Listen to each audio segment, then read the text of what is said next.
الحمد لله وحده والصلاة والسلام على من لا نبي بعده أما بعد فأعوذ بالله من الشيطان الرجيم بسم الله الرحمن الرحيم هل يستوي الذين يعلمون والذين لا يعلمون وقال الله تبارك وتعالى في مقام آخر فأعوذ بالله من الشيطان الرجيم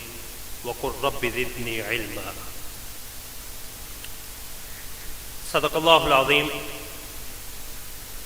اللهم صل على محمد وعلى آل محمد كما صليت على إبراهيم وعلى آل إبراهيم إنك حميد مجيد اللهم بارك على محمد وعلى آل محمد كما باركت على إبراهيم وعلى آل إبراهيم إنك حميد مجيد اما بعد حضرات علماء کرام اور میرے عزیز طلباء ساتھیوں،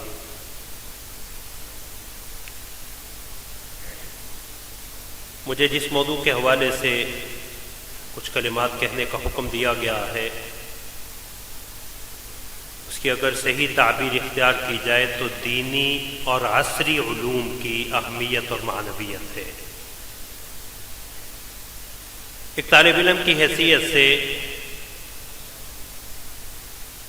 میں علم کی دینی اور دنیاوی تقسیم سے متفق نہیں ہوں۔ ہمارے اکابر کا یہی موقف ہے کہ علم کی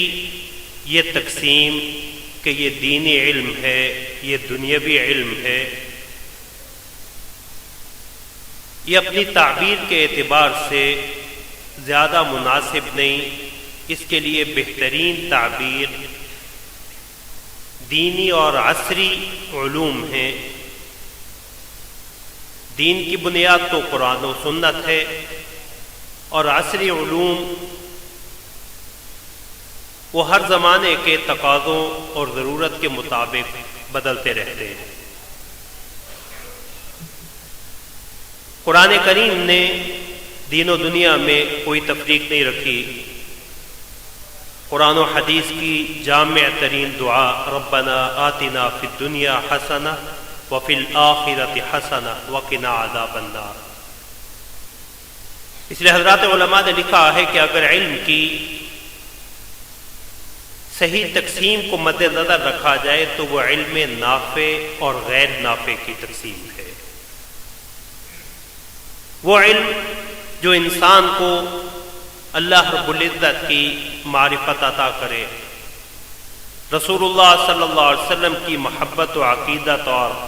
اتباع نصیب کرے اور خلق خدا کی خیر خواہی اور نافعیت نصیب فرمائے، وہ علم نافع ہے۔ اور اگر کوئی علم جسے معلومات کہنا زیادہ مناسب ہوگا، دین بیداری، خدا سے دوری، رسول اللہ صلی اللہ علیہ وسلم کے حقوق سے بیگانگی اور خلق خدا کی نفع رسانی سے دور کرے تو وہ علم نافع نہیں، علم ضار ہے۔ ایسا علم ہے جو نفع رساں نہیں ہے۔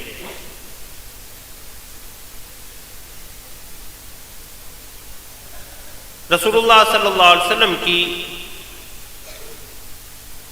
کئی دعاؤں سے اس تقسیم کی تائید ہوتی ہے۔ رسول اللہ صلی اللہ علیہ وسلم کے صبح کے اوراد و وظائف میں ایک بڑی قیمتی دعا اللہم انی اسألک علما نافعا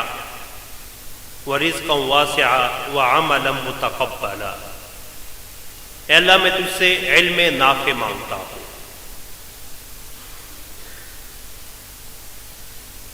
سیدنا عبداللہ بن عمر رضی اللہ تعالی عنہ کے حوالے سے آتا ہے کہ سجدہ تلاوت میں یہ دعا پڑھا کرتے تھے اللہم لک سجد سوادی وبک آمن فؤادی ارزقنی علما ینفعنی وعملا یرفعنی۔ اے اللہ میرا وجود تیرے حضور سجدہ ریز ہے، میرا دل تجھ پہ ایمان رکھتا ہے، ارزقنی علما ینفعنی وعملا یرفعنی، مجھے ایسا علم عطا فرما جو مجھے نفع دے، اور ایسا عمل عطا فرما جو مجھے رفعتیں عطا کرے۔ یرفع اللہ الذین آمنوا منکم والذین اوتوا العلم درجات۔ اور رسول اللہ صلی اللہ علیہ وسلم کی مسنون دعاؤں میں رسول اللہ صلی اللہ علیہ وسلم نے جن چیزوں سے پناہ مانگی ہے وہ غیر نافع علم بھی انہی چیزوں میں شامل ہے۔ اللہم انی اعوذ بک من علم لا ینفع، اے اللہ میں ایسے علم سے تیری پناہ میں آتا ہوں جو نفع نہ دے، نفع رسانی کا سبب نہ بنے۔ اس تمہید کے بعد عصری اور دینی علوم کی اہمیت اور معنویت کیا؟ دینی علوم کی اہمیت و معنویت اور ضرورت کے حوالے سے ہمارے اکابر میں سے مفتی طیب صاحب حفظہ اللہ مدارس کی اہمیت اور ضرورت کے حوالے سے گفتگو کر رہے تھے۔ اختصار کے ساتھ چند چیزیں جو آیت کریمہ میں نے پڑھی،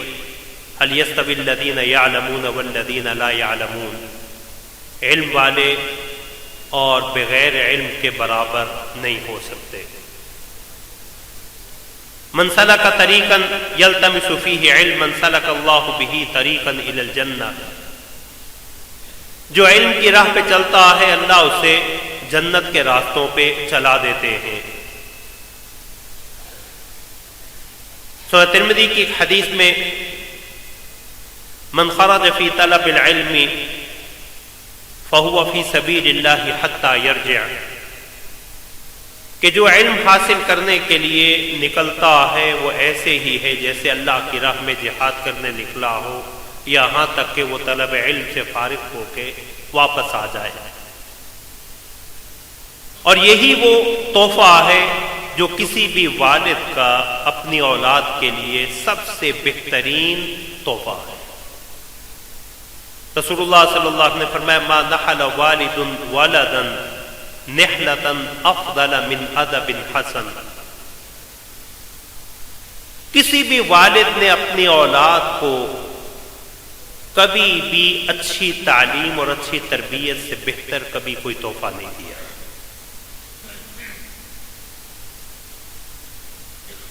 تو علم دین یا علوم دین جسے رسول اللہ صلی اللہ علیہ وسلم نے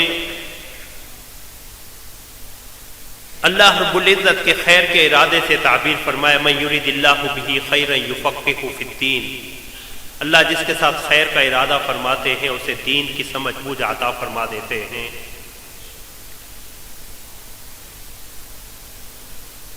یہ علم جو ہے یہ فرض عین ہے۔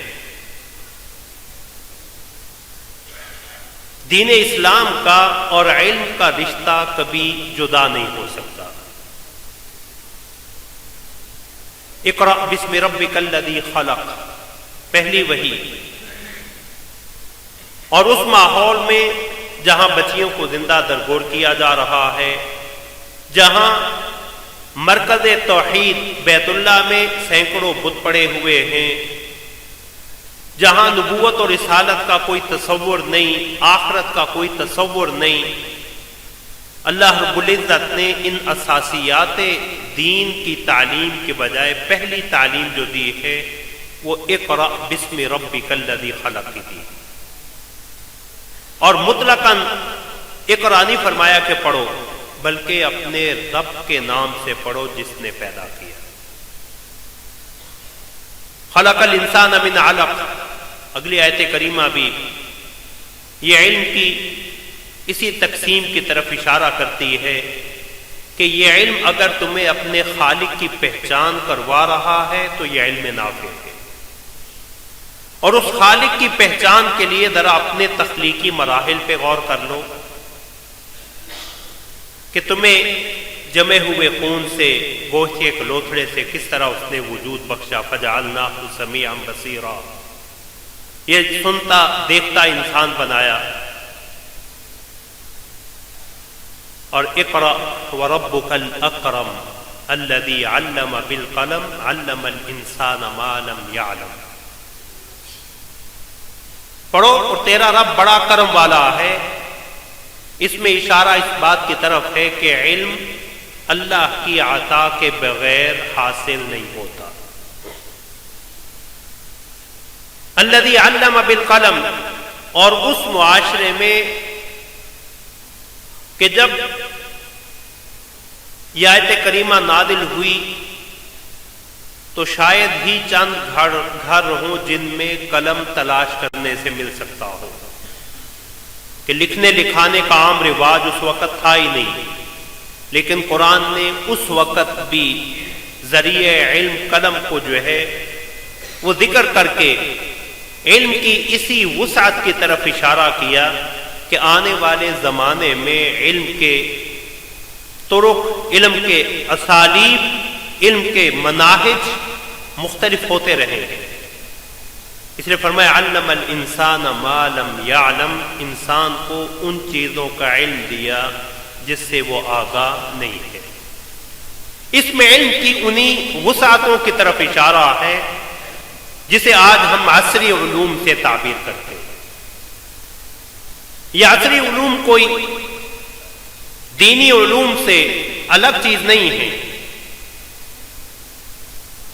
دینی علوم کی تو تعین رسول اللہ صلی اللہ علیہ وسلم نے فرما دیا، العلم ثلاثہ،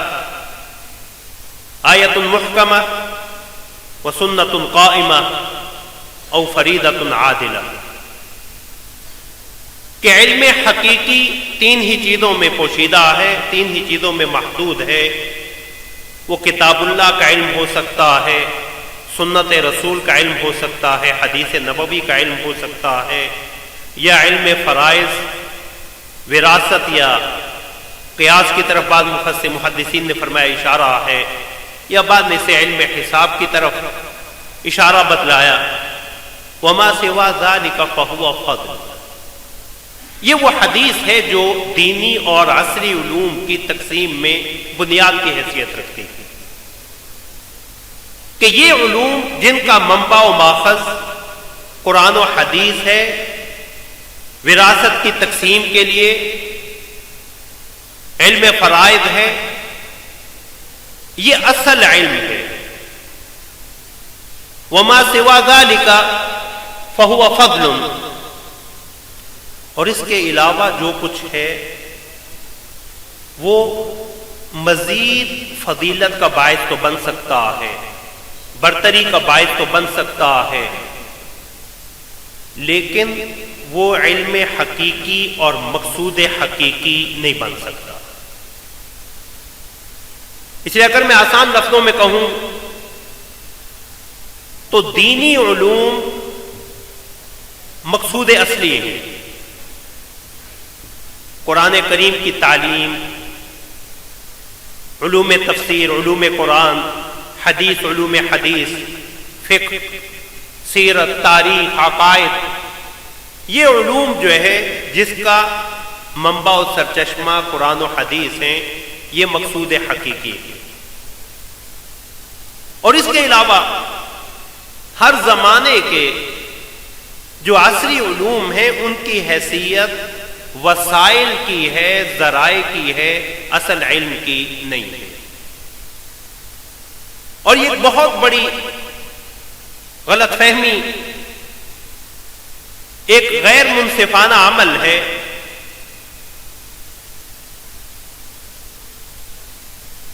کہ اہل مدرسہ سے،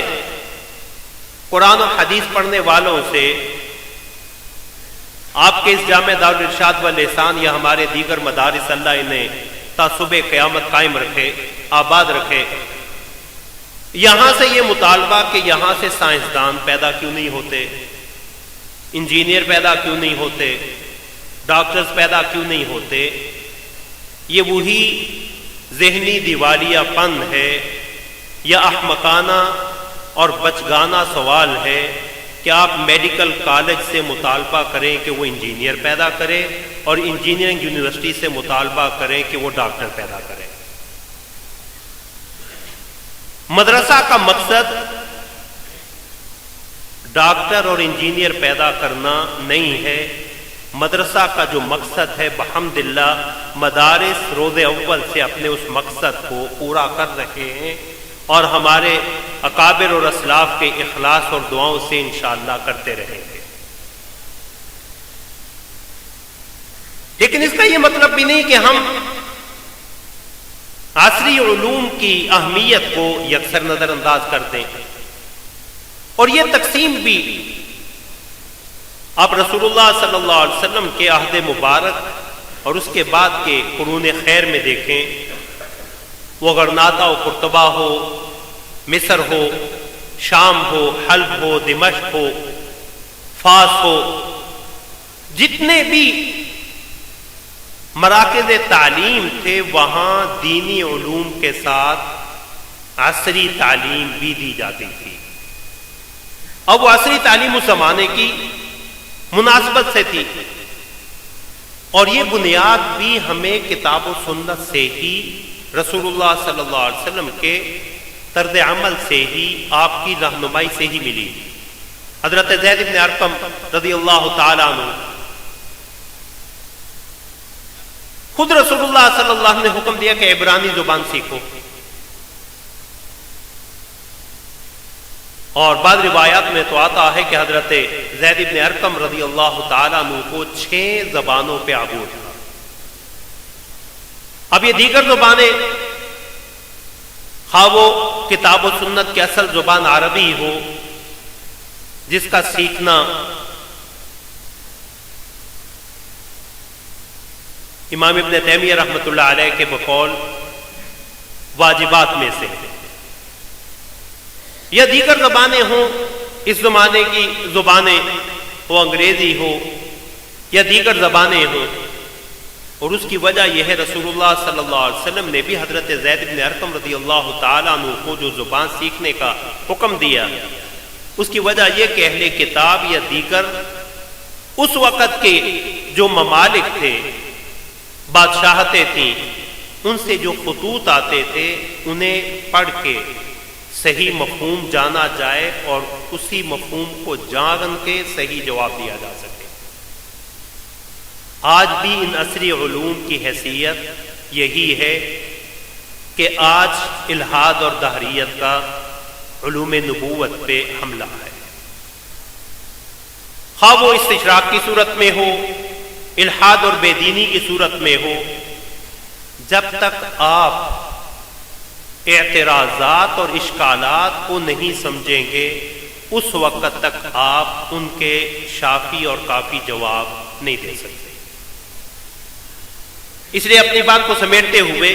ہمارے دینی تعلیم کے بالعموم 3 بڑے مراحل میں سے تقسیم کیا جا سکتا ہے۔ ایک بالکل بنیادی دینی تعلیم جو قرآن کریم کی تعلیم ہے،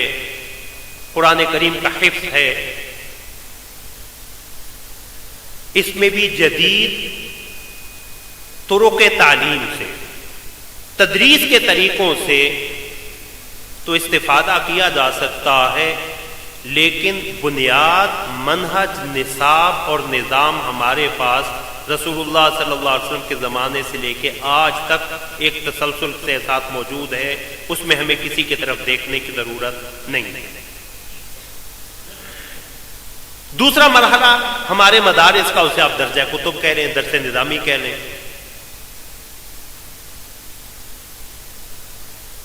یہاں بھی آپ عصر حاضر کے مطابق ان کتابوں کو جو ہمارے اکابر نے اپنی دور رس بصیرت کے بعد جن کا انتخاب کیا، اس کی کانٹ چھانٹ تو کی جا سکتی ہے، لیکن ان سے یکسر اور بالکلیہ انحراف نہ ممکن ہے نہ ثمربار ہو سکتا۔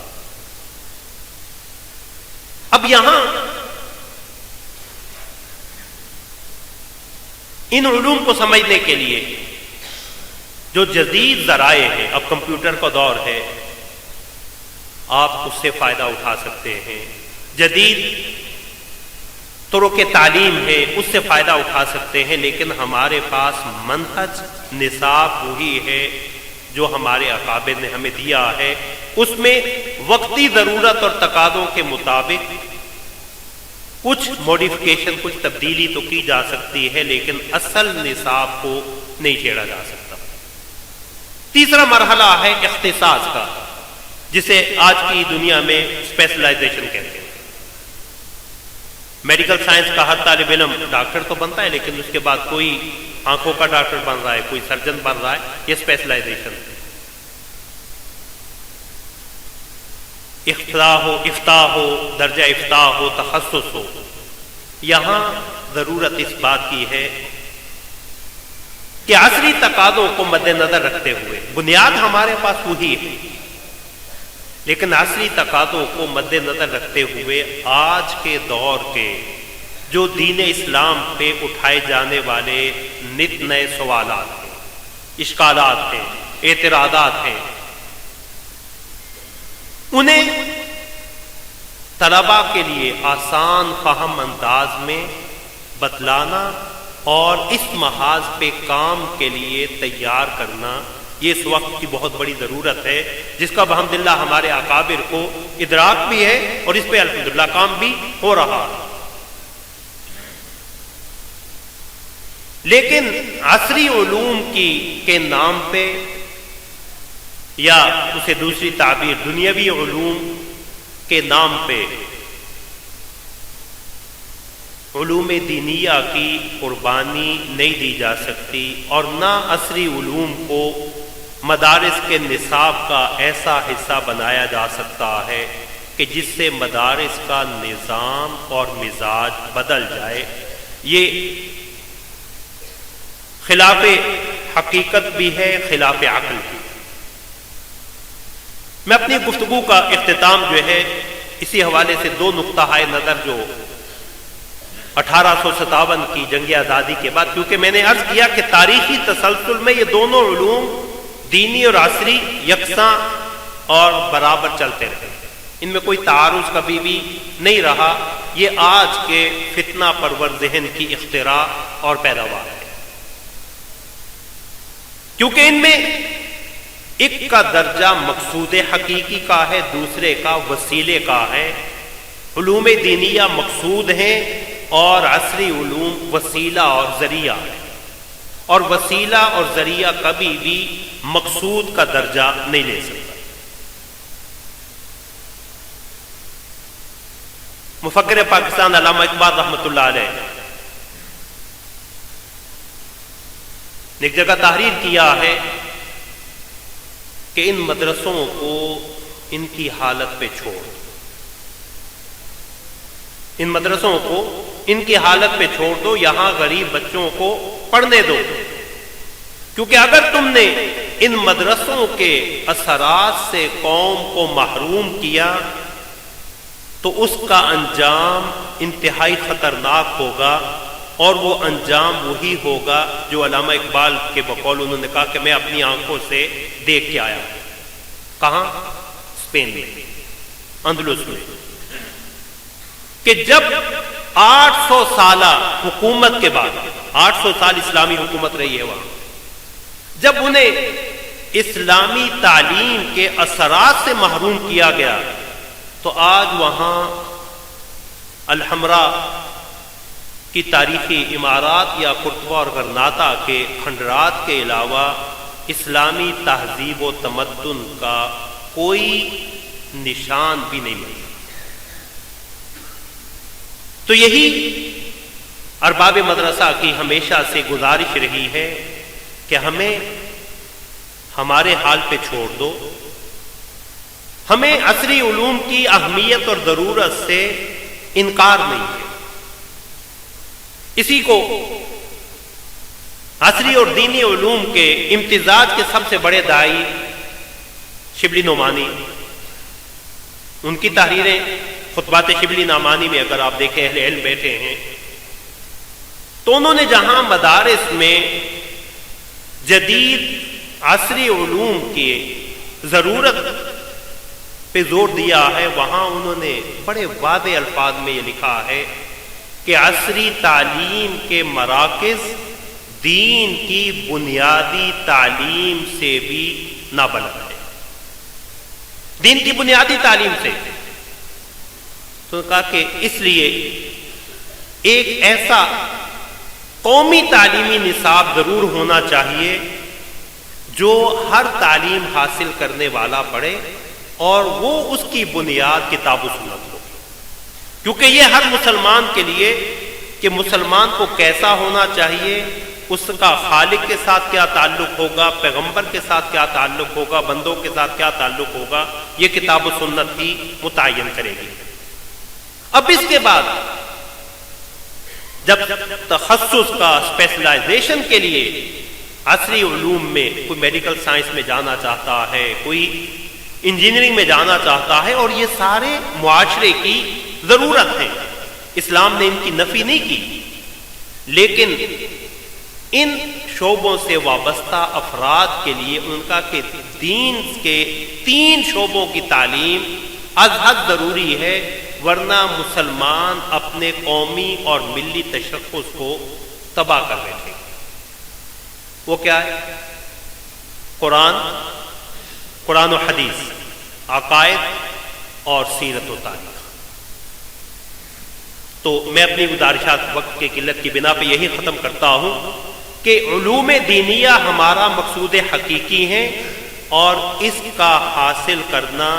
طلب العلم فریضۃ علی کل مسلم، اقرأ بسم ربک الذی خلق کی روشنی میں فرض ہے۔ ذریعہ الذی علم بالقلم، وہ قلم کا ذریعہ ہو سکتا ہے، آج کے دور میں کمپیوٹر کا ذریعہ ہو سکتا ہے، دیگر ذرائع ہو سکتے ہیں۔ ان ذرائع کو ذرائع کے درجے میں رکھا جائے تو اہل مدرسہ کو نہ کبھی پہلے اس سے اختلاف تھا نہ اب اختلاف ہے، لیکن کوئی ایسی کوشش جس سے مدرسہ کے نظام اور مزاج کی قربانی دینا پڑے، یہ کوشش اور کاوش نہ پہلے کبھی کامیاب ہوئی تھی اور نہ انشاءاللہ آئندہ کبھی کامیاب ہوگی۔ اللہ ان مدارس کو تا صبح قیامت آباد رکھیں، شاد رکھیں۔ والسلام علیکم ورحمۃ اللہ وبرکاتہ۔